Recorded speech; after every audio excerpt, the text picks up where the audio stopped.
When it comes to playing racing games on the computer, you've got three options for controls. You have your keyboard and mouse, you have your video game controller, and last, but certainly not least, you have your racing wheel. We'll answer two questions. What's the most fun, and what lets you go fastest around the track?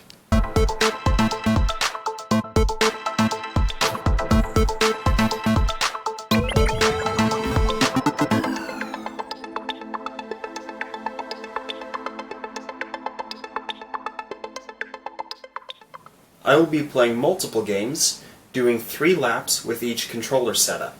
So first I'll be doing 3 laps using the keyboard and mouse, then another 3 laps using the controller, and then another 3 laps using the racing wheel. First up on the list of games is beam.ng. In the top left corner I'm using a keyboard, in the top right corner I'm using a wired Xbox 360 controller, and in the bottom I'm using the Thrustmaster T150.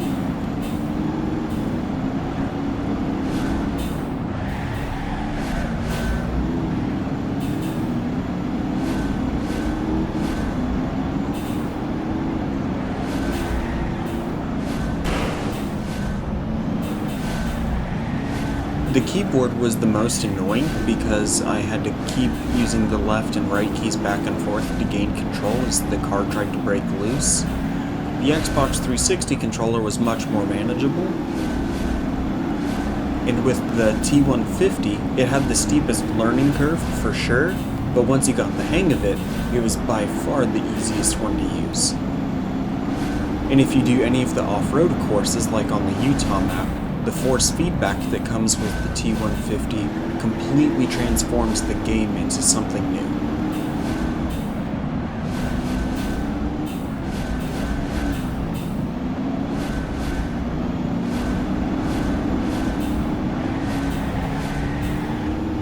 The T150 finished in first place. Not only was it the fastest, it was certainly the funnest as well. Next up was the Xbox 360 controller, which was also enjoyable. The keyboard was not so much fun. In fact, it was terrible. Next on the list is Dirt Rally. With the Xbox 360 controller, it comes in super handy where if you spin off the track, you can just flip the left trigger to go to reverse, and then mash the right trigger to go back into drive. If you were doing this on the racing wheel, you would have to double pump the brake pedal once you got to a complete stop to put it in reverse, unless you had already mapped reverse to be a specific button. Also with the controller, weaving back and forth is much easier, because all you have to do is move the control stick side to side. When you're using the racing wheel, however, it is much more difficult because there's resistance as you turn the wheel, and if you don't have a strong desk, you'll actually be moving your desk side to side as well.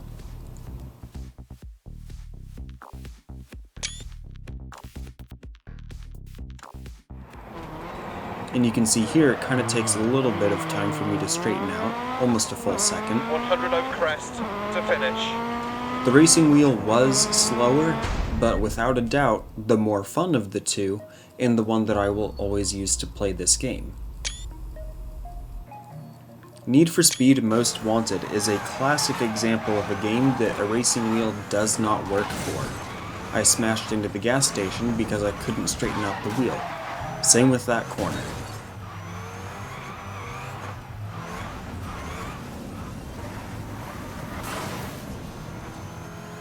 And again here, I just couldn't get the wheel straight in time because it has a bunch of inertia. It's difficult to change direction. But with the Xbox controller, there's all sorts of crazy maneuvers you can pull off because the car is much more nimble. For example here, a very steep turn. Another turn coming up here, dodging those cars that I didn't notice at first. I did brush the side of the building a little bit, but it was better than hitting the cars. As for a race, we have the Xbox 360 controller up on top and the Thrustmaster T150 on bottom. Now, from the example I showed earlier, where the Xbox controller was much more nimble than the racing wheel, This is the case for pretty much every Need for Speed game, which includes Need for Speed The Run, Need for Speed Hot Pursuit, Need for Speed Most Wanted, Need for Speed, and also Need for Speed Shift 2 Unleashed. All of these were significantly less enjoyable with the racing wheel, mostly because of the racing wheel's inertia. Now that setting can be tweaked, but you will still be hitting a lot of walls.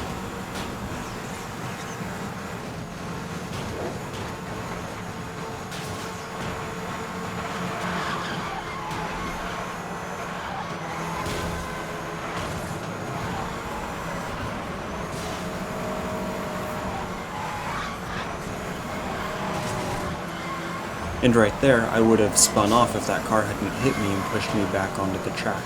And eventually it gets to a point where you just don't even bother trying to avoid hitting things with the racing wheel.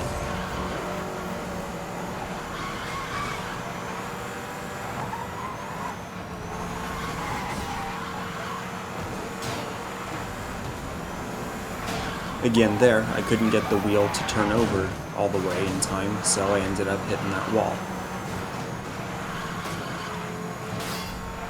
The Xbox 360 controller in this case was much faster and much easier to manage. The racing wheel did kind of add a more physical element to the game. I was definitely more involved, but I wouldn't necessarily call it more enjoyable. The racing wheel really does change those games into more of an experience than they were.